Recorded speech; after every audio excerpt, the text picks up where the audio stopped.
ক্ষত স্থানে পট্টি বাঁধিয়া থাকিলে রক্ত পুজ বদরসে পট্টি ভিজিলে অজু যাইবে কিনা। প্রশ্নকারী প্রশ্ন করছে, জবাব দেওয়া হচ্ছে। এখানে একেবারে প্রশ্ন তুলে দেওয়া হচ্ছে, হুজুরের পক্ষ থেকে জবাব এভাবে সাজানো হয়েছে, সকলের জন্য খুব উপযোগী। ঘরের একেবারে বৃদ্ধ মা বাবা, সন্তান, স্ত্রী, পুত্র, সকলের জন্য।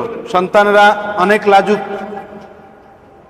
বিশেষ করে ঘরের মেয়েরা লাজুক, তারা সব কিছু জিজ্ঞাসা করতে পারে না। এই বইটা থাকবে, তাদেরকে যদি একটু ব্রিফ দেন মাসলা মাসাইলের জন্য, এটা যথেষ্ট। তোমার প্রয়োজনের সব কিছু এখানে পাবা, একটু খুঁজে নিও, সে তার প্রয়োজনের সব এখানে পাবে এবং শিখে নিতে পারবে। তো একটি মাসালায় আমি যাই। সর্বপ্রথম যে জায়গাটি বের হয়েছে সেখানে একটি মাসালা, ক্ষত স্থানে পট্টি বাঁধিয়া থাকিলে রক্ত পুজ বদরসে পট্টি ভিজিলে অজু যাইবে কিনা। এটা বুঝছেন তো? সেই বেশ আগের বাংলা, তো আমাদের এই বাংলার সাথে একটু পুরাপুরি মিললে না।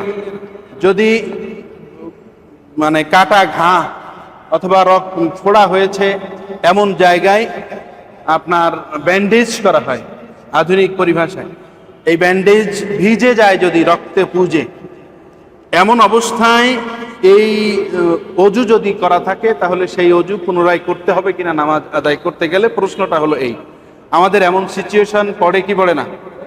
হ্যাঁ, তো আপনার জবাব দেওয়া হচ্ছে। উত্তর, আলমগিরি কিতাবে লিখিত আছে যে, ফাতোয়ায়ে আলমগিরি 40 জন জগৎ বিখ্যাত মুহাদ্দিস মুফতিদেরকে বসিয়ে বাদশাহ আলমগীর এই ফতোয়ার কিতাব লিখেছেন হানাফি মাযহাবের উপরে। সেই ফতোয়ার কিতাবের রেফারেন্সে সূত্র ধরে বলছেন, পট্টির উপর পর্যন্ত রক্ত পুজ ও বদরস ইত্যাদি যে কোনোটিতে ভিজিয়া উঠিলে অজু যাইবে। উপর পর্যন্ত যদি ভিজিয়া ওঠে তাহলে অজু যাবে। কারণ হলো, মূল মাসালা হলো যদি রক্ত বের হয়ে গড়িয়ে পড়ে, তো যেহেতু কাপড় ভিজে উপর পর্যন্ত আসতে হয়েছে, কাপড় যদি না থাকতো তাহলে গড়িয়ে যেত। সহজ কারণেই বোঝা যায় যে এটাতে অজু যাইবে।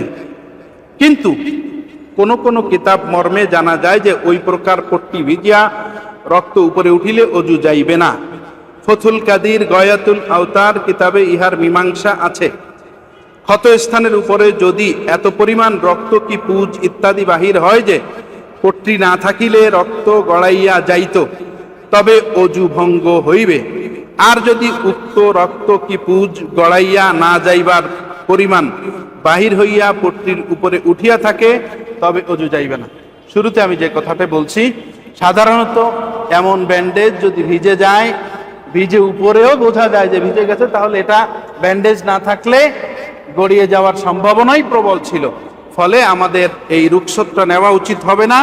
অজু ভেঙে গেছে মর্মে নূতন অজু করে নামাজ আদায় করতে হবে। এমত অবস্থায় সংযুক্তি আমি বলে দেই, এমত অবস্থায় এক নামাজের জন্য একটা অজুই যথেষ্ট।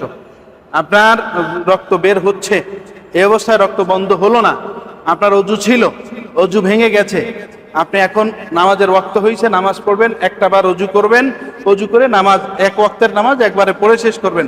এতক্ষণে যতটুকুন বের হচ্ছে, যা হচ্ছে হচ্ছে, এক ওয়াক্তের নামাজ এই এক অজু দ্বারা শেষ হয়ে যাবে। পরবর্তী ওয়াক্ত আসতে আবার আপনাকে অজু করে নামাজ আদায় করতে হবে। আল্লাহ তাআলা আমাদেরকে তৌফিক দান করুক।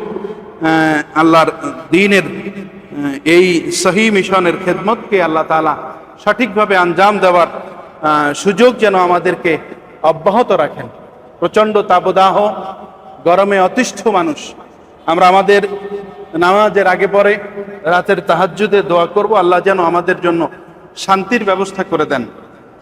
বিশেষ করে দিনিয়া মাদ্রাসাগুলো বাচ্চারা লেখাপড়া করে, হেফজ খানার শিক্ষার্থীদের প্রচণ্ড রকম কষ্ট হচ্ছে। আমি আজকেও মাদ্রাসায় খবর নিয়েছি, কতবার কারেন্ট যায়, আইপিএস যা আছে কারেন্ট যা যায় তাতে কি ফ্যান কন্টিনিউ করছে কিনা।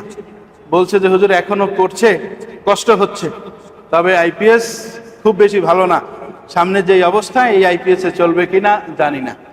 আল্লাহ তাআলা এই সকল দিনিয়া মাদ্রাসাগুলোর ছাত্রদের উপরেও যেন আল্লাহ রহম করেন, সকল মাদ্রাসার সকল প্রয়োজন যেন আল্লাহ মিটায়ে দেন। আমিন। আসসালামু আলাইকুম ওয়া রাহমাতুল্লাহি ওয়া বারাকাতুহু।